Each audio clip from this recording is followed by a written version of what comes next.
Over the rainbow, bluebirds fly, and the dreams that you dream of, dreams really do come true. Ooh, someday wish upon a star, wake up where the clouds are far behind. Where trouble melts like lemon drops, high above the chimney top. That's where you find me, oh, somewhere over the rainbow, bluebirds fly, and the dream that you dare to, oh why can't well, I see trees of green and red roses too. I watch them bloom for me and you, and I think to myself, what a wonderful world. Well, I see skies of blue and I see clouds of white and the brightness of day.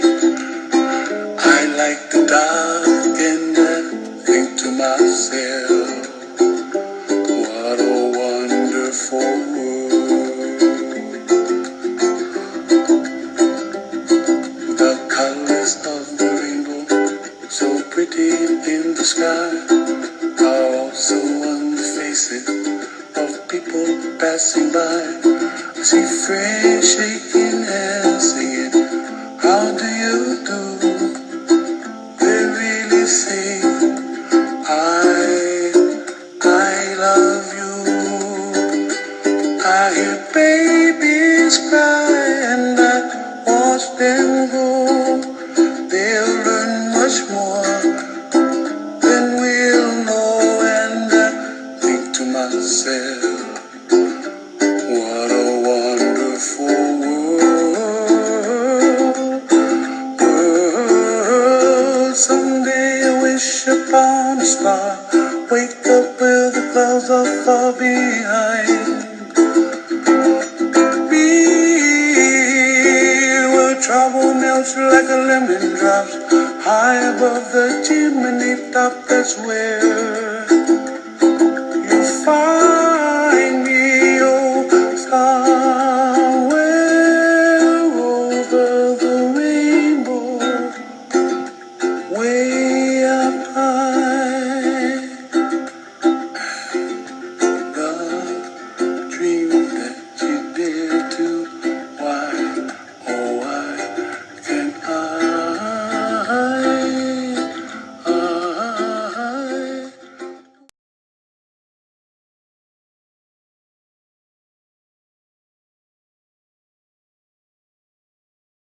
I think you started talking at about 13, 14 months where we could really understand what you were saying. Obviously, you started with typical mama, dada. Milk was a big one with you. Cookie was a big one with you. And I think spaghetti. You said like Getty or something like that. That's what I remember.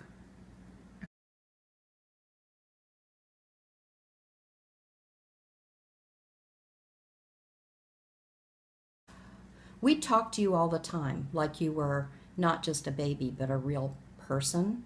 We would have conversations with you, and we would never talk baby talk. Well, maybe when you were teeny tiny, but once you really started paying attention and it was clear you were paying attention, we never really spoke baby talk with you. We would have conversations, you wouldn't really respond, but we could tell that you were engaged.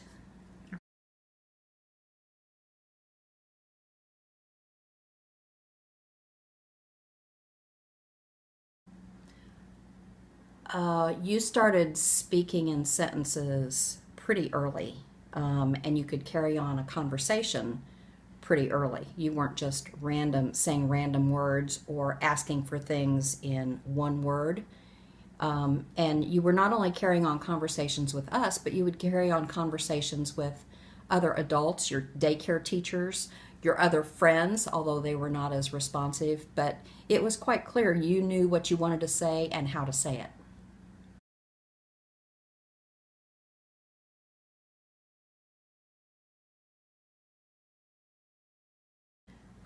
I don't know if we really thought about what we were doing, but I think it was a choice that we made not to speak baby talk to you. Maybe it's because we'd never really been around babies, and baby talk was just not something I did. And we always tried to make sure that when you were speaking, you would use correct grammar. We would correct your grammar. That may not be the thing now, but that's something that we always did.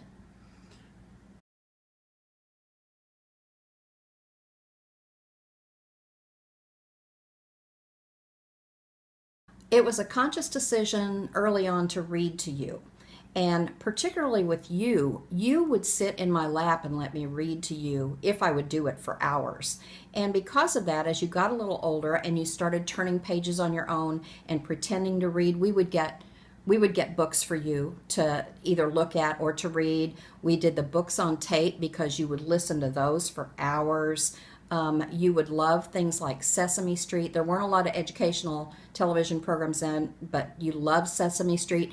Anything that had to do with words and letters and speaking, you loved all of that. Your sister, not so much, and we found out later on that she had a little bit of hearing impairment because of her ear infections. So she didn't have the patience that you did to read. But as she got older, then she also started liking to read.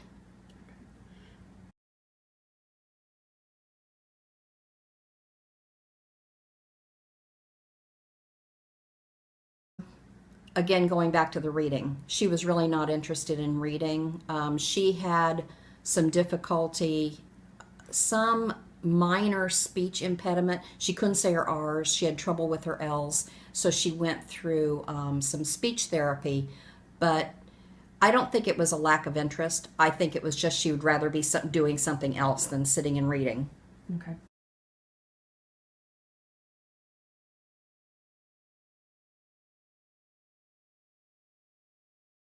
Well, I know a lot of you hear parents say, well, she's 14 going on 30, things like that. When you were little, I would say you were 3 going on 20, and things like that, primarily because of your language development, because of your ability to carry on full sentence conversations with a grown up, with a teacher, with one of my friends, with anybody. You never met a stranger, and you would carry full on conversations. And that's one of the things that I remember more than anything.